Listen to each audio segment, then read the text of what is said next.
ఆలస్యంగా ప్రారంభిస్తున్నందుకు కొంచెం మన్నించాలి. ఈనాటి విలేకరుల సమావేశంలో నాతో పాటు మా రాష్ట్ర కార్యదర్శి శ్రీమతి జయశ్రీ గారు కూడా పాల్గొంటున్నారు. ముఖ్యంగా రెండు ప్రధానమైనటువంటి విషయాలపైన ఈరోజు మీడియా మిత్రులతో మాట్లాడబోతున్నాం. ఒకటి, ఈరోజు రేపు కొన్ని కార్మిక సంఘాలు దేశవ్యాప్తంగా సమ్మె చేస్తున్నాం, సమ్మెని విజయవంతం చేయండి, సమ్మెలో పాల్గొనండి అని చెప్పని ప్రకటనలు గుప్పిస్తూ ఉన్నారు. దానికి కొన్ని రాజకీయ పార్టీలు కూడా మరి మద్దతు పలుకుతూ ఈ భారతదేశం ఎటో పోతోంది అన్నటువంటి రీతిలో మాట్లాడుతున్నటువంటి విషయాలను కూడా గమనిస్తూ వస్తున్నాం.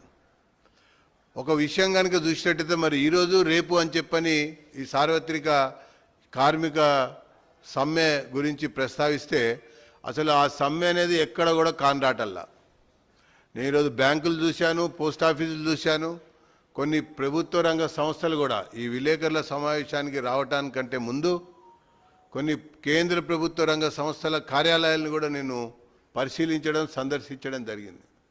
సమ్మె అనేది అసలు టోటల్గా ఫెయిల్డ్ అని చెప్పని నేను పేర్కొంటున్నా.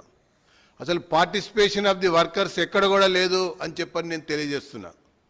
ఇక పోతే అవకాశవాద రాజకీయాలకి పరాకాష్ఠగా ఈరోజు కాంగ్రెస్, కమ్యూనిస్టు పార్టీలు వ్యవహరిస్తున్నటువంటి తీరుని ఈ సందర్భంలో ఎండగట్టవలసినటువంటి అవసరం ఉందని చెప్పని నేను భావిస్తూ ఉన్నా. 10 సంవత్సరాల పాటు యూపీఏ ప్రభుత్వం మన్మోహన్ సింగ్ గారి యొక్క నేతృత్వంలో ప్రధానమంత్రిగా ఉండి మరి పనిచేస్తున్నటువంటి సమయం సందర్భంలో మీరు చెప్తే ఆశ్చర్యపోతారు, 33 కేంద్ర ప్రభుత్వ రంగ సంస్థలలో పెట్టుబడులను ఉపసంహరించినటువంటి ఒక ప్రభుత్వం మన్మోహన్ సింగ్ గారి ప్రభుత్వం. మరి ఆనాడు వీళ్ళు జాతీయ స్థాయిలో సమ్మె చేయాల, నిరసన తెలియజేయాల, లేకపోతే ఇంకో రకమైనటువంటి ఒక ప్రశ్నను కూడా కనీసం సంధించేటువంటి స్థితిలో కానీ స్థాయిలో కానీ ఈ కార్మిక సంఘాలు లేదా ఈ రాజకీయ పార్టీలు లేవని చెప్పని నేను పేర్కొంటా ఉన్నా. ఈరోజు కాంగ్రెస్, కమ్యూనిస్టులు రెండు పార్టీలు కూడా పదే పదే మాట్లాడుతూ ఉన్నాయి. కొంతమంది బడా బడా వ్యాపారులకు దోచిపెడుతున్నారు, మరి ప్రైవేటీకరణ చేస్తూ అప్పనంగా దాచిపెడుతున్నారని. ఒకవైపున కాంగ్రెస్ యొక్క ప్రధానమంత్రిగా ఉన్నటువంటి పివి నరసింహారావు యొక్క కాలంలోనే ఈ రకమైనటువంటి ఒక ప్రైవేటీకరణ, పెట్టుబడుల యొక్క ఉపసంహరణ అనేది ప్రారంభమైనటువంటి విషయం కాంగ్రెస్ పార్టీ మర్చిపోయినట్టున్నది. కాంగ్రెస్ పార్టీ యొక్క నాయకులు మర్చిపోయినట్టున్నారు.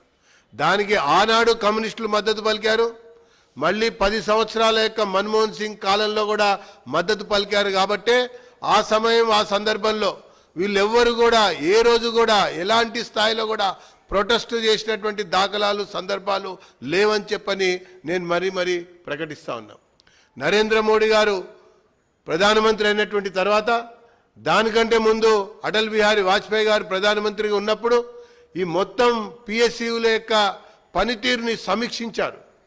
అన్ని స్థాయిలలో కూడా ఏ సంస్థ లాభాల్లో ఉంది, నష్టాల్లో ఉంది, దాని యొక్క వ్యాపార లావాదేవీలు ఏ రకంగా ఉన్నాయి, మరి వాటి యొక్క ఉద్దేశాలు అవి ఏ స్థాయిలో పనిచేస్తున్నాయి అన్నటువంటి విషయాల్ని పూర్తి స్థాయిలో కూడా అధ్యయనం చేసినటువంటి ఒక ప్రభుత్వం నరేంద్ర మోడీ గారి యొక్క ప్రభుత్వం. అందుకనే 2021 నాటికి ఈ భారతదేశంలో 10 మణిరత్నాలకు సంబంధించినటువంటి సంస్థలు ఉన్నాయని పేర్కొనడం జరిగింది. 14 నవరత్నాలకు సంబంధించినటువంటి కంపెనీలు ఉన్నాయని చెప్పని తెలియజేయడం జరిగింది. 74 మినీ రత్నాలుగా గుర్తించబడ్డది. అంటే ఒక 3 సంవత్సరాల యొక్క కాల పరిమితిలో 25,000 కోట్ల రూపాయల మేరకు గనక అక్కడ వ్యాపార లావాదేవీలు జరిగినట్టయితే అది మహారత్నంగా గుర్తించబడుతుంది అని చెప్పని నేను పేర్కొంటా ఉన్నా. ఈరోజు కేంద్ర ప్రభుత్వం యొక్క స్వాధీనంలో వివిధ మంత్రిత్వ శాఖల యొక్క ఆధ్వర్యంలో నడుస్తున్నటువంటి సంస్థలు లాభదాయకంగా ఏ రకంగా ఉండాలని చెప్పని, అది జైలా, సెయిలా లేదా బిహెచ్ఎల్లా, హెచ్పిసిఎల్లా, బీపీసీఎల్లా, ఇలాంటి అనేక సంస్థల్ని బలోపేతం చేస్తున్నటువంటి ఒక ప్రభుత్వం కేంద్ర ప్రభుత్వం మోడీ గారి ప్రభుత్వం అని చెప్పని నేను పేర్కొంటున్నా. ఒకవైపున మేక్ ఇన్ ఇండియాని తీసుకొచ్చి వోకల్ లోకల్ అనేటువంటి ఒక అంశాన్ని తీసుకొచ్చి ఈ కేంద్ర ప్రభుత్వ రంగ సంస్థల్ని పూర్తి స్థాయిలో బలోపేతం చేస్తున్నటువంటి ఒక ప్రభుత్వం మోడీ గారి ప్రభుత్వం అని చెప్పని నేను ఒకవైపున పేర్కొంటా ఉన్నా. మరొక వైపున పూర్తి స్థాయిలో నష్టాల ఊబిలో కూరుకుపోయినటువంటి సంస్థలు, మరి పెట్టుబడులకు సంబంధించినటువంటి అంశంలో మరిన్ని పెట్టుబడులు అది మెరుగుపరుస్తాయా లేకపోతే మరింత శిథిలావస్థ దిశకి పోతాయా అన్నటువంటి విషయం పైన కూడా అధ్యయనం చేసినటువంటి ప్రభుత్వం మోడీ గారి ప్రభుత్వం. ఈరోజు కేంద్ర ప్రభుత్వం పెట్టుబడి పెడుతోందంటే అది ప్రజలు రకరకాల పన్నుల రూపకంలో ప్రభుత్వానికి చెల్లించినటువంటి ధనంతో పెట్టుబడి పెడతా ఉంది. ఇంకొక వైపున వాటాలు, షేర్లు మరి ఆ రకంగా పౌరులకి అమ్ముతున్నారు, ఇస్తున్నారు అంటే ఆ యొక్క లాభాన్ని ఆ యొక్క షేర్ హోల్డర్స్కి పంచడం కొరకు చేస్తున్నటువంటి ఒక ప్రయత్నంగా కూడా గుర్తించాలి. కాబట్టి రైల్వేస్ సంబంధించినటువంటి రైల్వే శాఖకు అనుబంధంగా ఉన్నటువంటి 11 PSUల ద్వారా మోడీ గారు ప్రధానమంత్రి అయినటువంటి తర్వాత సుమారుగా 600 కోట్ల రూపాయల యొక్క డివిడెండ్ని రైల్వేస్లో ఉన్నటువంటి వర్కర్లకి, తర్వాత ఆ రైల్వేస్లో పెట్టుబడులు పెట్టినటువంటి ఒక ప్రభుత్వ రంగ సంస్థల్లో పెట్టుబడి పెట్టినటువంటి వాళ్ళకి పంపిణీ చేయడం జరిగింది అని చెప్తున్నా. ఇది first of it's kind in the free India. ఈ నేషన్ ఎంతోమంది ప్రధానమంత్రులను చూసింది. మొదటి 10 సంవత్సరాల కాలంలో కొన్ని రకాల పెట్టుబడులు, నెక్స్ట్ 10 yearsకి వచ్చేసరికి ఆ పెట్టుబడులు మౌలిక సదుపాయాల్ని పెంచడం కొరకు, విస్తరించడం కొరకు చేసినటువంటి ఒక ప్రయత్నాలు. ఈ 8 సంవత్సరాల కాలంలో లాభసాటిగా వ్యవహరించినటువంటి ప్రభుత్వ రంగ సంస్థల్ని కూడా మనం ఇప్పుడే చూస్తూ ఉంటే అసలు ఇవి నష్టాల్లోకి చేరటానికి, ఇవి అనేక రకాలుగా పాలనాపరమైనటువంటి నిర్ణయాల లోపభూయిష్టంగా ఉండటం వల్ల కమ్యూనిస్టులు, కాంగ్రెస్ల యొక్క పాలనలోనే అనేక రకాల ప్రభుత్వ రంగ సంస్థలు మూతపడ్డాయని చెప్పని నేను మరీ ఈ సందర్భంగా పేర్కొంటూ, సమ్మె చేసేటువంటి నైతిక హక్కు ఈ రాజకీయ పార్టీలకు కానీ ఈ కార్మిక సంఘాలకు కానీ లేదని చెప్పని నేను పేర్కొంటా ఉన్నా. ఇంకొక వైపున అవాస్తవాలు, అసత్యాలు చెప్పడం మానండి అని చెప్పని నేను ఈ యొక్క రాజకీయ పార్టీలని కోరుతా ఉన్నా. ఇక పోతే ఇప్పటికి కూడా ONGC, ఇండియన్ ఆయిల్, బ్యాంకులకు సంబంధించినటువంటి విలీనం తర్వాత ఎంత సమర్థవంతంగా నడుస్తున్నాయో మీరు గమనించాలి. ఆన్లైన్ బ్యాంకింగ్ వచ్చింది, మొబైల్ బ్యాంకింగ్ వచ్చింది, తర్వాత బ్యాంక్ ఎట్టివర్ పామ్ టాప్ అన్నట్టుగా ఈరోజు వ్యవహారం మనకు జరుగుతూ ఉండటం వల్ల వినియోగదారుడికి, బ్యాంకులో ఉన్నటువంటి అకౌంట్ హోల్డర్స్కి లాభాలే జరిగినాయి కానీ నష్టాలు జరిగినటువంటి సందర్భాలు, సంఘటనలు ఎక్కడ కూడా లేవని చెప్పని నేను పేర్కొంటూ, ఈ యొక్క జాతీయ సమ్మె అనేది ఒక బూటకం, దాన్ని ప్రతిపాదించి బలపరిచి మద్దతు పలుకుతున్నామని చెప్పని పేర్కొనడం మరింత నాటకం. ముమ్మాటికి లాభసాటిలో ఉన్నటువంటి ప్రభుత్వ రంగ సంస్థల్ని మరింత లాభదాయకంగా ఈ నరేంద్ర మోడీ గారి ప్రభుత్వం నడిపిస్తుందని పేర్కొంటూ, ఎక్కడైతే నష్టాల ఊబిలో కొట్టుమిట్టాడుతున్నాయో వాటిపైన పూర్తి స్థాయి సమగ్ర సమాచారాన్ని దేశ ప్రజల ముందలుంచి ప్రజల యొక్క పెట్టుబడులు ఏ రకంగా కాపాడాలన్నటువంటి విషయంలో ఆలోచన చేస్తుంది. ఆ ప్రకారంగానే ఆచరణలో ముందుకు పోతుందని చెప్పని నేను ఈ సందర్భంగా తెలియజేసుకుంటున్నానని చెప్పని మనవి చేసుకుంటూ, ఇకపోతే రాష్ట్రానికి సంబంధించినటువంటి విషయానికి వచ్చినప్పుడు పాలన మొత్తం కూడా బంధుప్రీతితో, ఆశ్రిత పక్షపాతంతో నడుస్తుంది అని చెప్పని నేను పేర్కొంటా ఉన్నా. సంక్షేమ పథకాలలో వాటి యొక్క అమల్లో అవినీతి విలయతాండం వహిస్తుందని చెప్పని నేను ఆరోపిస్తా ఉన్నా. లబ్ధిదారులను ఎంపిక చేసేటువంటి ఒక విషయంలో పూర్తిగా ప్రభుత్వం అసలు సిసలైనటువంటి చిట్ట చివరి పేదవాడికి అందకుండా పంచాయతీ నుంచి సెక్రటేరియట్ వరకు కూడా, అంటే సర్పంచ్ నుంచి ముఖ్యమంత్రి వరకు కూడా కేవలం టిఆర్ఎస్కు సంబంధించినటువంటి నాయకులకే ఇవ్వాలే అన్నటువంటి ఒక రీతిలో ఈ యొక్క సంక్షేమ పథకాల యొక్క అమలు తీరుతెన్నులు నడుస్తున్నాయని చెప్పని నేను ఈ సందర్భంగా తీవ్రమైనటువంటి ఆరోపణ చేస్తూ, అది దళిత బంధు యొక్క లబ్ధిదారుల ఎంపికలో అదే రకంగా జరిగింది. నిజమైనటువంటి పేదవాడికి, నిజమైనటువంటి చెప్పులు కుట్టేటువంటి సోదరుడికి, లేదా దారిద్ర్య రేఖకు దిగువ ఉన్నటువంటి వ్యక్తికి దళిత బంధు దక్కలేదు, దక్కనీయటలేదు. కానీ టీఆర్ఎస్ నాయకులకే అప్పనంగా కట్టబెట్టేటువంటి విధంగా ఆశ్రిత పక్షపాతంతో కూడుకున్నటువంటి పరిపాలన పంచాయతీ నుంచి మొదలు పెడితే సెక్రటేరియట్ వరకు జరుగుతుందని చెప్పని నేను పేర్కొంటున్నా. అంతేకాదు డబల్ బెడ్రూమ్లకు సంబంధించినటువంటి కేటాయింపులు కూడా మార్గదర్శక సూత్రాలు చాలా స్పష్టంగా ఇల్లు లేని నిరుపేదలకు ఇవ్వాలని ఒకవైపున చెప్తా ఉంటే,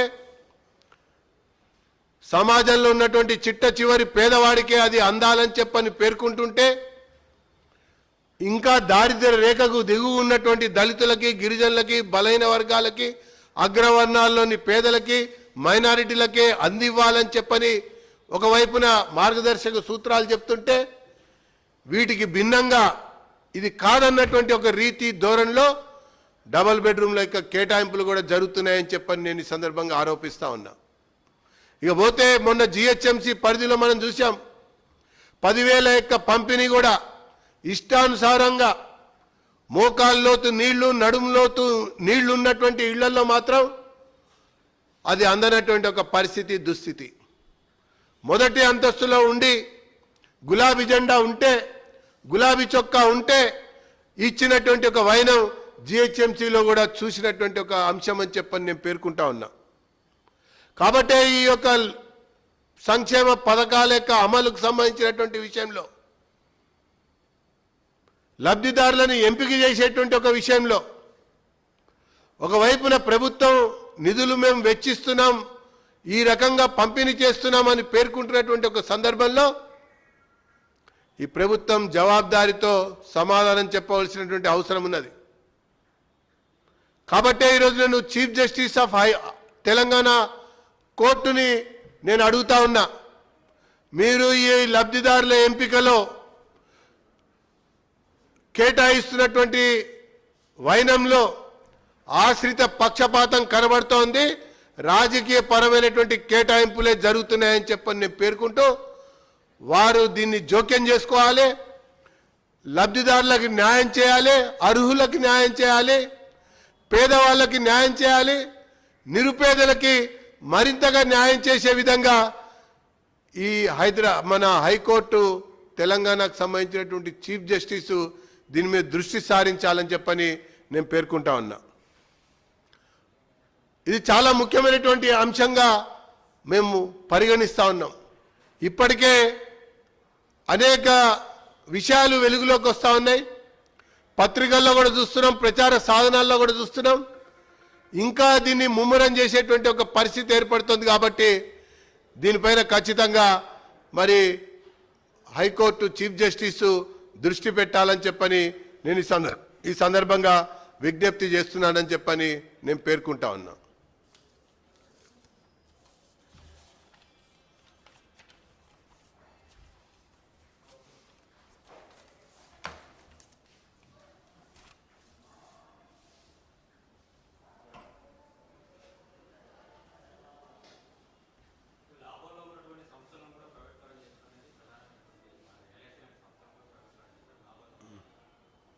ఇప్పుడు మీరు గతంలో చూశారు, స్వాతంత్రం వచ్చినటువంటి సమయంలో ప్రభుత్వాలే పెట్టుబడి పెట్టాలని, పెట్టుబడుల ద్వారానే మౌలిక సదుపాయాలు కల్పించాలని చెప్పని అనేక రంగాల్లో అప్పటి ప్రభుత్వాలు ఒక దశాబ్దం 2 దశాబ్దాల పాటు పెట్టుబడులు పెడుతూ వచ్చాయి. ఆ రకంగా గడియారాలు తయారు చేయడం కూడా ప్రభుత్వమే చేసింది, టీవీలు కూడా ప్రభుత్వమే చేసింది, నూనె తయారీ, నూనె ప్యాకింగ్, నూనె సరఫరా కూడా ప్రభుత్వాలే చేస్తూ వచ్చాయి. కానీ ఈ మధ్య కాలం మనం పరిశీలించినట్టయితే కొన్ని వందల కంపెనీలు మరి సరసమైనటువంటి ధరలకి, అతి తక్కువ ధరలకి, రకరకాల